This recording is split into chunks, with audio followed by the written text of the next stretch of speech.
Hello, I'm Daniel Crawford, your host, and welcome to another edition of the Inequality Chronicles. Tonight's stories are The War on Rags, In a Pit Without a Ladder, Is the American Dream Just a Dream, and I Pledge Allegiance to Your Money. First story. Story 1, The War on Rags. The article's title is Mayor Proposes Compassionate Disruption Law to Criminalize Homelessness. The source is Think Progress. The author is Scott Keyes. The date was June 3rd. The bullet points. The Democratic mayor of Honolulu is waging a campaign to ban homeless people, from doing anything but standing or walking on the sidewalk, from dispensing with their human waste in anything but a toilet, and to confiscate their belongings while putting them in jail for misdemeanors. One Democratic state lawmaker recently bragged about obliterating homeless possessions with a sledgehammer. The mayor is supposedly balancing this out with an effort to open public bathrooms and provide housing support, as well as a pledge to house 100 people by 2016. Contrary to DC's success in housing 200 people in 100 days.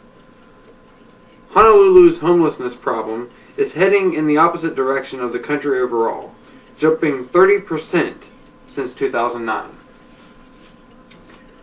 Now,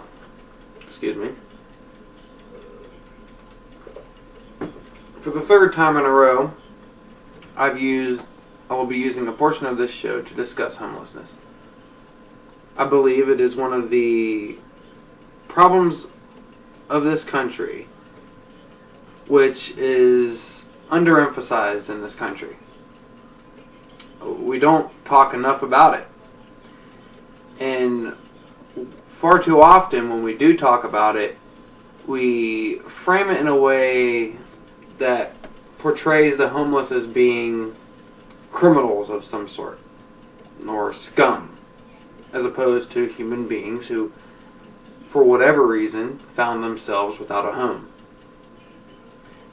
Sometimes we forget that the homeless are diverse themselves. Ethnically diverse, religiously diverse, and diverse in a number of other ways as well, including how they got to where they are. It is a true shame that the homeless can't find refuge in either party. It seems like, and I would like to, as a registered Democrat, I would like to say, hey, Democrats are there with the homeless. At least they can turn to them. But no, it's not the case in Hawaii, apparently.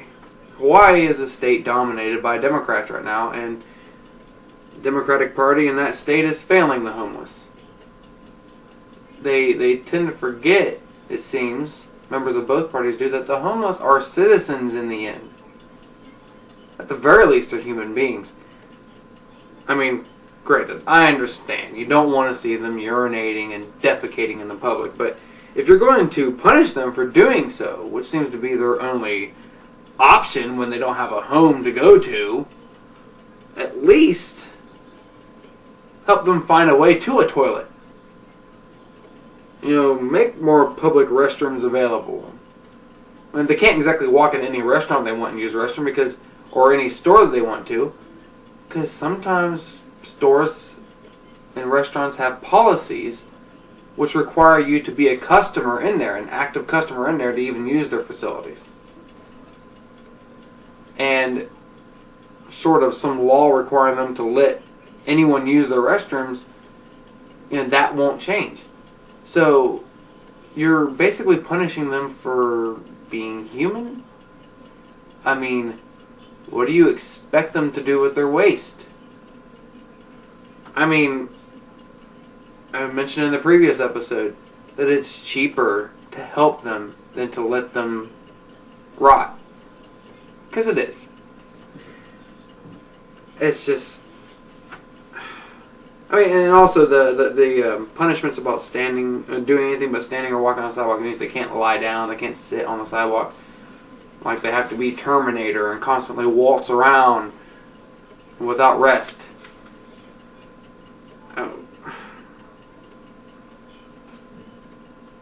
The most disadvantaged amongst us are always the first ones who are targeted whenever politicians feel like their back is up against the wall. It's an easy target because they don't have any lobbyists arguing for them. Out of all the poor in the world, the people who are homeless are the ones who are the easiest targets. Man, there is no exception in any country, but our country, it is especially troublesome because we have the means to take care of the issue in a humane way. You know, there's a number of other things here in the bullet points that you can assess for yourself, but the last point, that the homeless problem in Honolulu is going the opposite way of the rest of the country.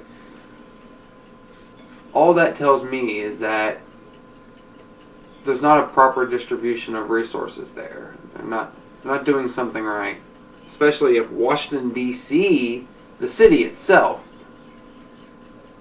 can figure out this issue at least a little bit better. I mean, I don't know. I'm not sure what their budget is, but I'm pretty sure you can find some kind of solution. And a good one at that. Story number 2. In a pit without a ladder.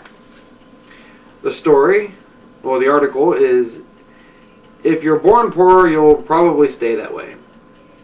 Source is Mother Jones. The author is Stephanie Minsimer. I hope I'm pronouncing that correctly. And it was published on June 3rd. The bullet points. A 30-year study by a Johns Hopkins sociologist named Carl Alexander followed the stories of 800 children since they were in first grade in 1982 to track how one's initial social status affected where they would ultimately wind up in society. According to Alexander, the strength and status of one's family is the strongest determining factor. 4% of the poor kids were able to attain a college degree, compared to 45% of their more affluent peers. Especially disturbing were his findings on how race and criminal backgrounds influence one's mobility, with white affluent males having the highest rates of drug abuse and binge drinking, and white males overall having high rates of criminal records. By age 28, slightly more poor African American males had criminal convictions than their white counterparts, which points to race as the major culprit in holding them back.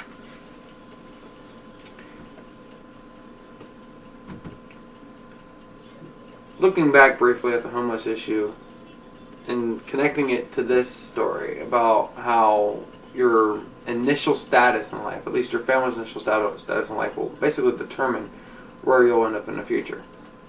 What does it say about homeless children? You know, what hope do they have other than to end up being wards of the state? With few exceptions, a lot of children who end up being wards of the state end up with a lot of issues in society. They tend to be delinquents, and not all of them, I'm just saying a large portion of them. They sort of lash out of society. Granted, there are those who get very good adoptive parents or good foster parents from time to time, but my point is that we have to remember that climbing out of poverty just isn't as simple as working hard and remaining determined. In some cases that works, but there are a number of areas where the odds are stacked so highly against you from the get-go that you just have no chance of climbing out. And one of those examples, like for instance here in Ohio, our state Supreme Court has ruled on a number of cases that our educational system is unconstitutional. Things aren't being properly funded. Our property tax base funding for our educational system is just inadequate.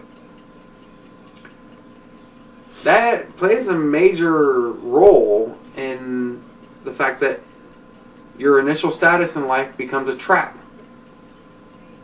And it becomes predictive of how your future will end up being, how your children and grandchildren's future and so on will be. Unless, of course, one of you marries out into a more well-to-do family. Therefore, one of your grandchildren or great-grandchildren will have a better chance than you. But it's all by luck of the draw in a way. Falling in love with the right person, I guess. The lucky few.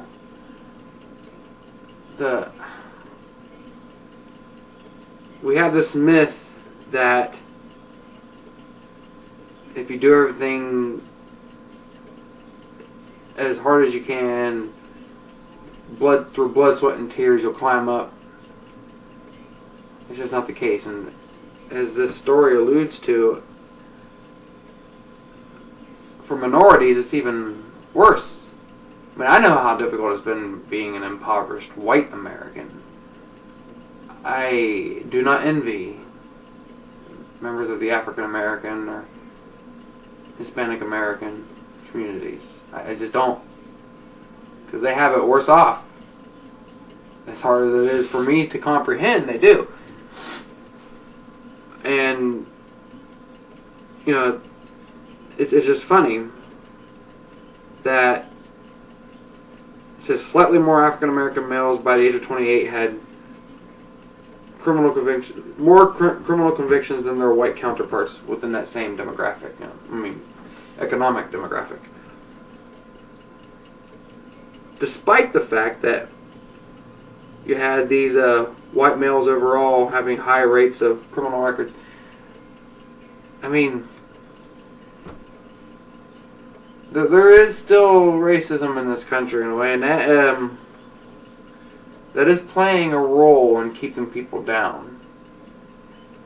You know, injustice in some areas is injustice for all.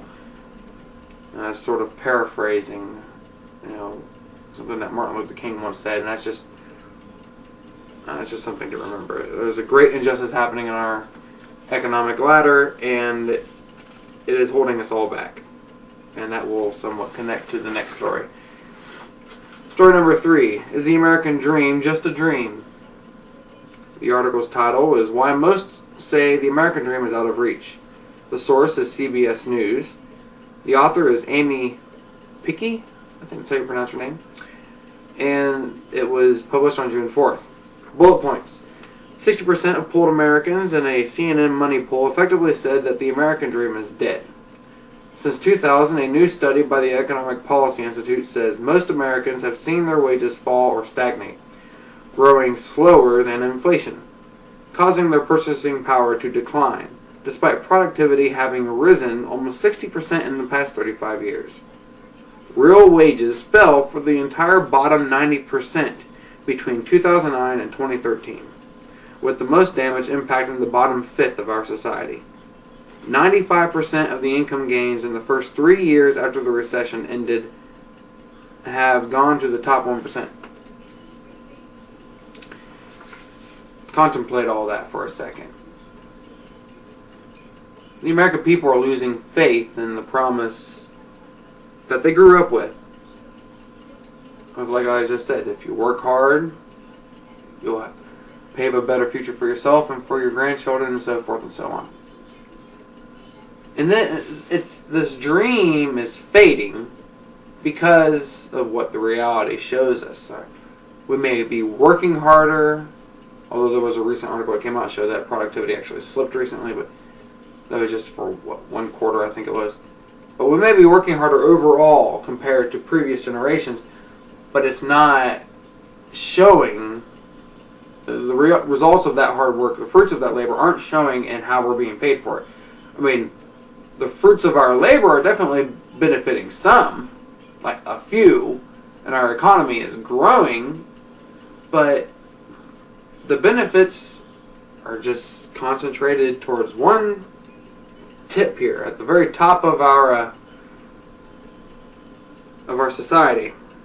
And I hate to frame it that way as if they're somehow better than us, but as you'll see in the next story, that's kind of how some seem to see it, at least in how they respond to those certain interests. And then just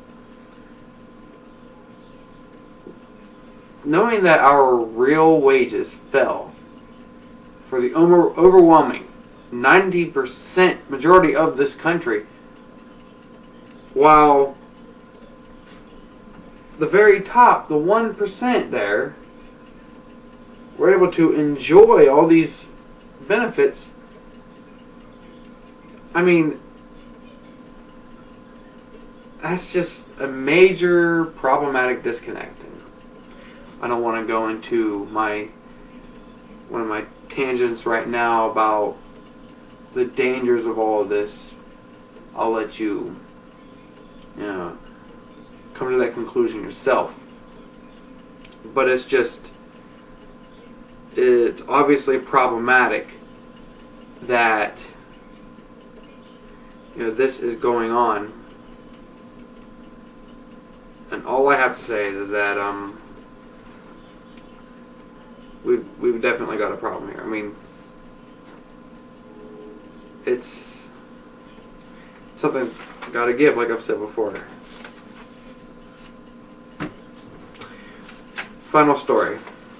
I pledge allegiance to your money. Article's title is "The Supreme Court has given us a government of, by, and for the 1%." The source is the Daily Beast. The author is Jeffrey R. Stone, and the date of its publishing was June 3rd. The bullet points. Polls show that the top 1% are at odds with the rest of their fellow countrymen on a wide range of issues, specifically economic issues. 78% of all Americans support a living wage. 87% support well-funded public schools. 81% support American workers' jobs being protected by the government, as opposed to 40%, 35%, and 29% respectively of the wealthy, for example.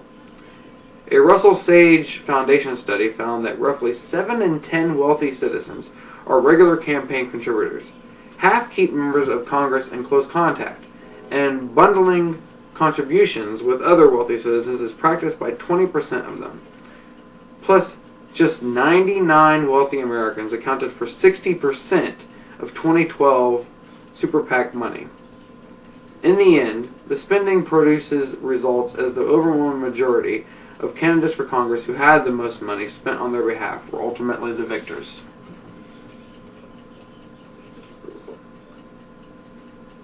Consider everything that we've been talking about throughout this episode and the previous two.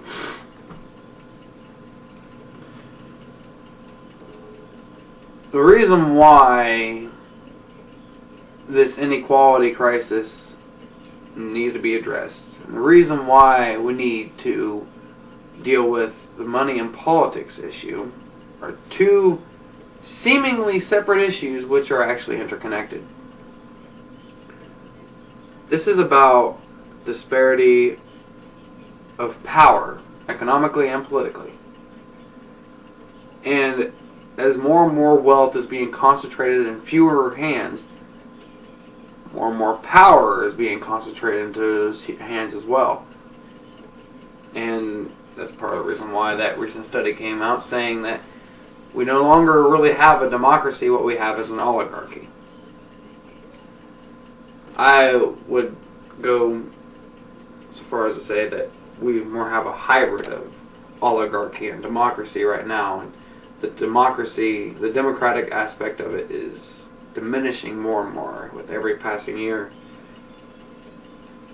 As a matter of fact, I recently commented to a friend that within either my lifetime or my children's lifetime, we could one day see elections that are trillion-dollar elections if we don't do something. Yes, sure, that seems like, hyperbolic or whatever right now, but the reality is, without limitations, what's to stop that trend? I mean, every year sees more and more money being spent. And as the article shows, it gets results. I had a lady recently tell me when I was talking with her about this petition I've been circulating here locally. I had this lady trying to tell me that, if we limit money if we limit the expenditure of money and allow Congress to regulate it and stuff, as it had been doing for over a century, if we allow that, then it gives incumbents an advantage. And my response to her was that, okay, without those limitations, there's nothing stopping the candidate from being able to raise or have as much money spent on their behalf as what the challenger is. So, in essence, the incumbent still has that natural advantage, unless you intentionally limit how much the incumbent can spend or have spent on their behalf. And these people are certainly not advocating that, because most of the time, and this is part of why the overwhelming majority of those who are in elective office get returned to office every time around, the fact is they have certain moneyed interests who like them, because those politicians do their bidding. The poor, the middle class, especially the homeless, they don't have lobbyists who can funnel a ton of money to these candidates and office holders. They just don't.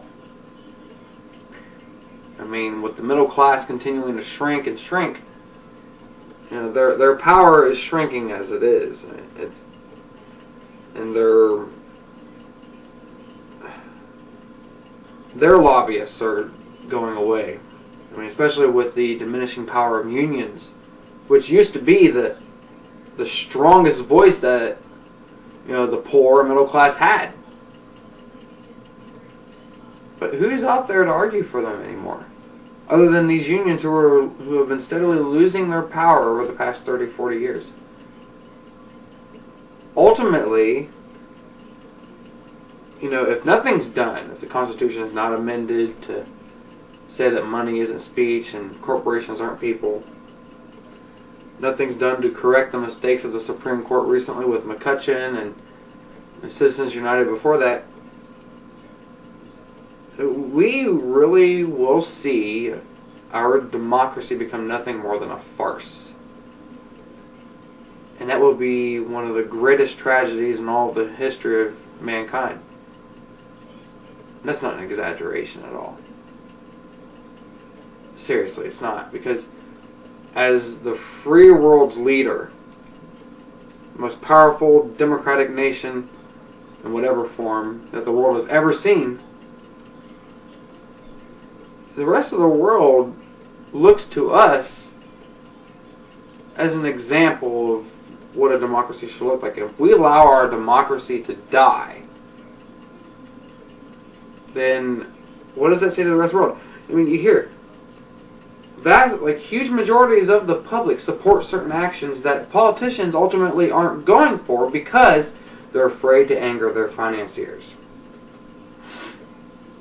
In a recent letter, to the editor, I brought up that Senator Mark Pryor from, Arkansas, the majority of his citizens in his state support raising of the minimum wage, but yet he won't do it. He opposes the meager proposal to raise it to $10 an hour, despite those majorities who support it. And the key to understanding why is looking at who finances him in the end. Who finances him? A lot of certain business interests like National Restaurant Association, I believe that's what they're called. And there was one other. But, I mean, that's just what we're dealing with here. I mean, these politicians may be good people at heart, but we have, in effect, through our apathy, allowed this system to develop over time. The corruption of our democracy to happen over time.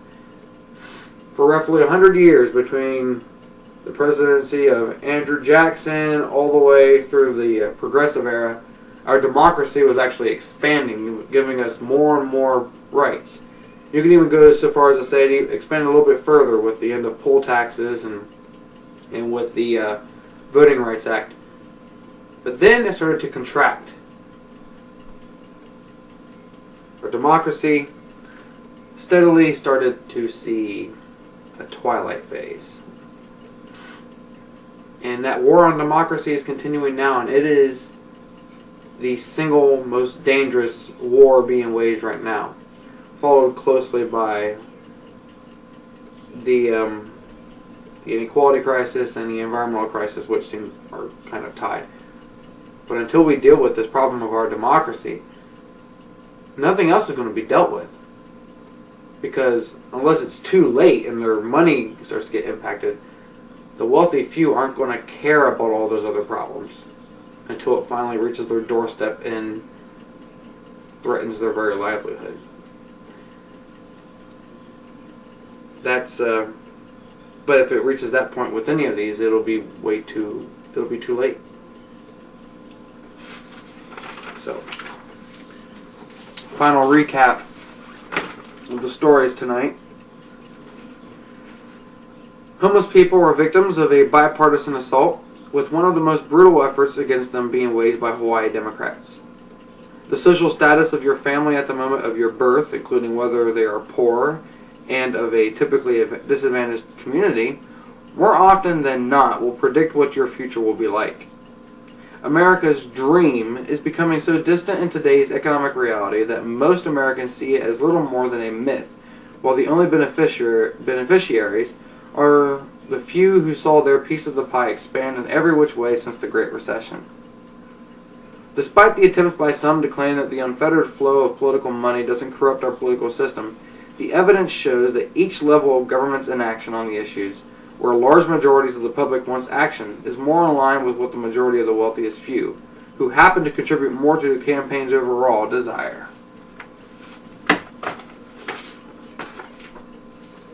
That final article's title, saying government up for and by the 1%, has some truth to it. Granted, when we were founded, we weren't a pure democracy. We weren't even a pure indirect democracy. We resembled some kind of warped mixture of a Roman experiment with representative democracy, as well as the Greek experiment. And only wealthy landowners had voting rights. If we're not careful, our system today will be not too dissimilar from that. Is there anyone out there really willing to argue that we were better off as a system where so few people had a say in the direction of our government? Like it or not, the policies of our society affect us all. And today we are better informed, more interconnected than what we have ever been, as a society and as a species. So, willful ignorance gets us nowhere. Apathy is ultimately our worst enemy. And none of these issues will be dealt with unless we first make sure that we are educated, informed sufficiently, and then make sure that we actually get out and express ourselves via our vote and regular communication with our elected officials. And at the end of the day, they may respond more to their financiers than they do us, but if enough of us speak out and make enough of a noise, they will react. It happened with every major movement in this country's history. The civil rights movement, the abolitionist movement, the suffrage movement, and many others in between and before. It doesn't have to be this way. But as others, including the president, and I believe when Martin Luther King once said, "You're the change you're waiting for." You have to make it happen. It depends on you. Thank you. Good night.